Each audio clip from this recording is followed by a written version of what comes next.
Hey folks, Matt Cuda here. I'm coming to you from my mobile studio, and I want to welcome you back to another episode of the Matt Cuda Photography Podcast. So today's episode is going to be a little different. We're going to talk about one of my day trips that I take quite often, and I wanted to talk about a specific photograph. And so we're going to talk about a little bit about the day, but we're really going to talk about how that day went, but more importantly, a very special moment I had on this particular day. So it's a little bit more behavior, a little bit more behind the shot. I hope you enjoy it. So first, I just wanted to say, I hope that you're getting out there. I hope that you're enjoying nature. I hope that you are getting a break from your day jobs and just going full bore right now. We're getting ready to head into the very, very hot summer months, and so I urge caution on those hot days. Get plenty of liquid. Get out there early in the morning or late in the evening, and that's when the animals are going to be out there anyway. There's no reason really to be going out during the daylight hours unless you're going to be deep in the woods. So anyway, I digress. So it was last Friday, and I wanted to talk about this before. I guess before it falls out of my mind, because this is a very special moment. I've been working on a special project, and I can't talk about that project, but I'm working a special project in the area that I live, and it's a body of work, and it will be published as a body of work, hopefully. It centers around a location that I can't disclose, but I will tell you is a good wildlife location. But it's also a location that has some human activity, and so I'm going to talk about how that has transformed this particular project and so forth at a later date. But today I wanted to talk about a Friday morning, a beautiful Friday morning.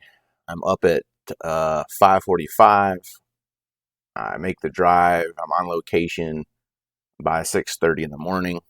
I began looking for what I hope to be fawns, white-tailed fawns. That's what I am searching for. I'm particularly interested in the deer population in this area, and part of that is the story of the fawn. And so I've been searching for them for weeks now. It's still a little bit on the early side, but I'm not going to stop looking.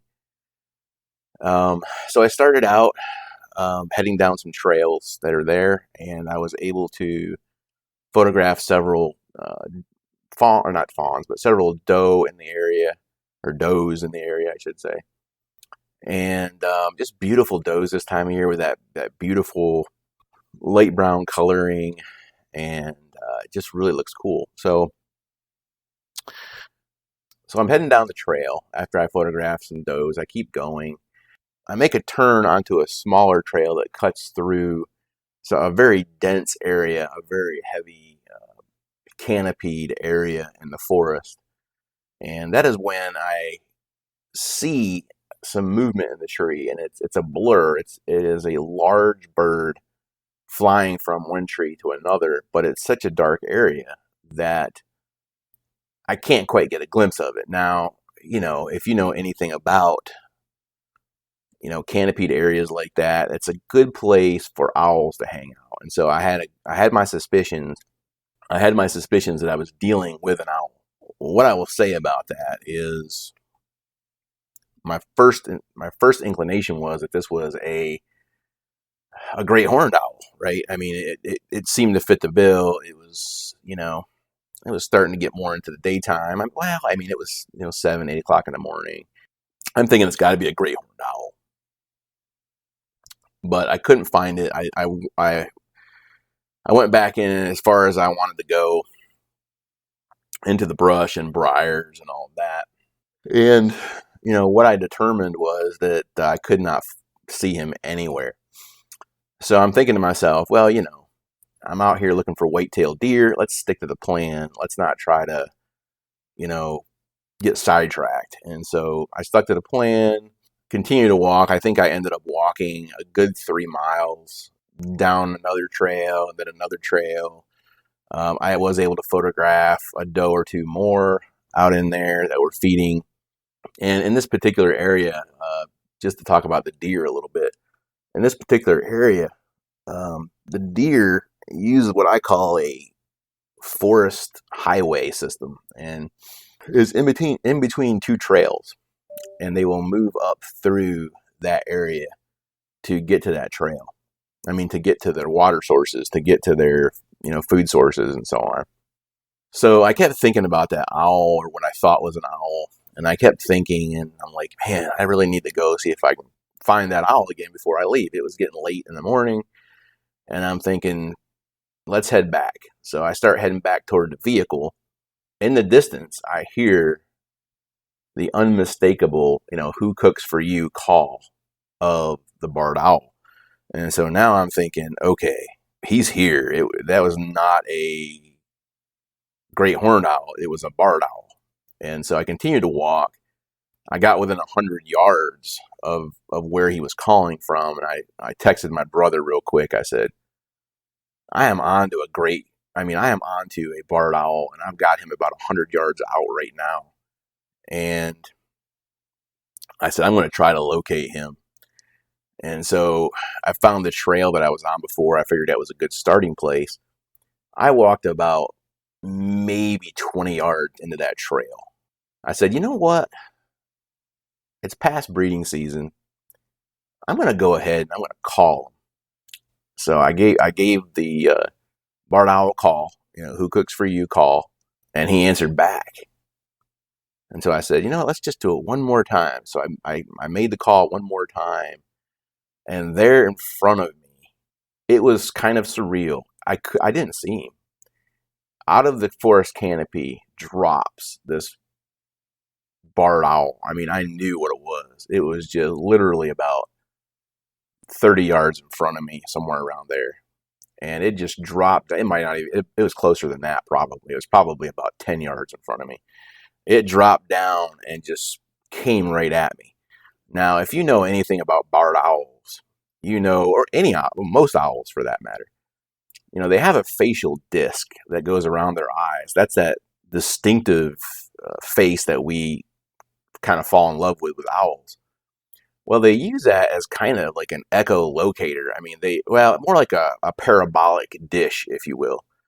And it draws the sound waves in such a way that they can pinpoint their prey.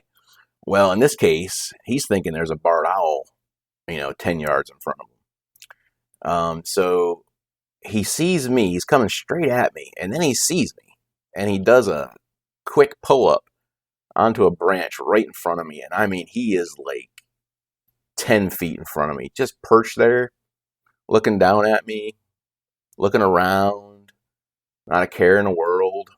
Again, understand that the owls are somewhat used to people in this area. So at that point, I'm like, are you freaking kidding me? And so, I've got my A9 there. I've got my 2 to 600 on.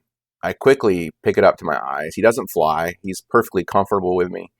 I pick it up to my eye and I begin firing shot after shot after shot. And I mean, I am hammered down on this guy. And I'm doing horizontals and I'm doing verticals. And I'm thinking to myself, it don't get any better than this, right? The only thing that would have been better is just a little bit better lighting. But I'll take this any day of the week. So what was weird about the experience was how comfortable this owl was with me. He was not aggressive in any way. I was not aggressive toward him. We were just sitting there looking at each other and looking around, and he was just as happy as can be. And I was like, you know what? I'm going to stay here a few more minutes. So I photographed him for 20 minutes. And eventually I'm just sitting there thinking, what the heck, man? I mean, is he going to fly or what? Cause I mean, I'm not used to seeing, animals this close up. And so, I just kept firing. And finally I was like, you know what? buddy, I mean, you've done everything I could possibly want you to do except for flying, and I don't want to see you fly. And so I just turned around and I slowly walked away. And the last time I looked, he was still up on that branch. And it was one of those experiences in nature where I call them, I call these Garden of Eden moments, where an animal just comes in close. And I mean, they come to you. You didn't go to them, they came to you. Now, one thing I do want to say a little bit on the ethics of bird calling, and you're going to hear this topic come up over and over and over again, is it ethical to call a bird? Yes, but there are some modern thoughts on, when you should do it. Uh, One of the times that it's considered possibly stressful on the animal is during breeding season. Now, this one was out of breeding season, and so I was okay to call. You do need to be careful not to harass them with calls. I mean, one or two calls is fine. Try to bring them in. If they're not going to come in, don't sit there and keep calling like 4 billion times. It just stresses them out. But if it's a curiosity call like that, where he's wanting to check out what's in the area, in his area, for example, then it's okay to do once in a while. So anyway, that's how that whole thing went. Now, what's interesting is you say, well, Matt, why didn't you get them flying right at you? Why didn't you get the flight shot? Human beings have a weird thing in their fight or flight response, and it is a danger to us. We have a hesitance within the first half a second or so where our brain cannot catch up with what's going on. It can't figure out if there's a danger or if it's what we're looking for, or there's just, our brains can't process that much information when it comes to predator prey kind of thing. And so you'll always have that like weird half second moment or whatever where things are just not happening, right? I mean, you're frozen. That's what I was trying to get at. You're frozen. And it happens when people attack other people. It happens during bear attacks. It happens during moments like this where you're surprised by something you didn't think was going to happen. And so no flight shots on this guy, unfortunately, and I didn't want to harass him to the point where he flew. And so I just backed on out of there. But what I'm happy about is this adds to my body of work for this area. It is a bird that is known to inhabit this particular area. Actually, I don't know why I was even thinking about great horned owls, because I don't even think they're known to be. Well, they are known to be in this area, but I haven't heard of one being there in a while. If you look in your show notes, there is a link to an image out there. Go ahead and click on that image. I just want to talk about the image real quick, talk about what my settings were and, why I had those settings on. So if we look at this image, and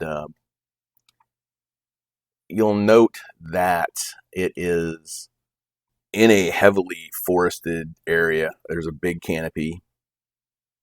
I had to do some work on this in post. Nothing that would alter the appearance of the animal or anything like that, but just dodging and burning and things like that. And one of the things with the A9 is if you look at the owl, right under his chin, there's a shadow, and that's normal, right? That shadow is normal. But what ends up happening, particularly with Sony products and in deep foliage like this, you have this green reflection from the leaves, and that causes the shadows to have a green cast.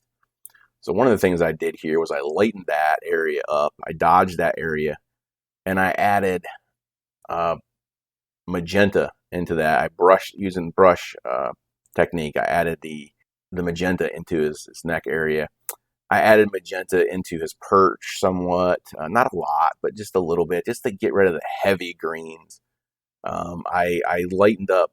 I dodged his right eye, his left eye as we're facing him. I dodged some of his facial disc. Again, not a lot, but I dodged that out. Darkened the background down a little bit with some burning. burning into the image. And I think overall it turned out pretty good given the scenario. But really, it was more of a special moment. It was a moment that um, I think anybody would love to have. Um, it was special to me. I know there's a lot of these photographs out there. I know, guys, people take these every day, but you know what? It doesn't matter. It's what happens to you, right? It's your experience. So my settings on this guy. So we're talking about, again, my Sony A9 using the Sony FE200 to 600 millimeter 5.6 to 6.3 G lens. OSS is on. It's f6.3, 600 millimeters, 1/640th of a second, ISO 2500. You say, Matt, what's with the ISO? I mean, it's dark. It's dark in a forest. And we're talking about, this was June 24th. I want to say this was probably about 8 o'clock in the morning right here. About 8:30, actually, probably. So that means before when I was talking about the deer, that was probably about 7 o'clock. So this is probably like an hour, hour and a half later. Maybe even closer to 9. I had to look at the time exactly. Technique here, it's a vertical shot. I've cropped a little bit on it, not much, but I've got some crop on it. I took a horizontal as well of this. I may put the link in there, the horizontal as well. I think both look really good. The horizontal has got more direct sunlight on it. This one is more subdued lighting. I'd like to go back and look at how long I was actually there. It felt like about 20 minutes. It was probably more like 10, 15 minutes.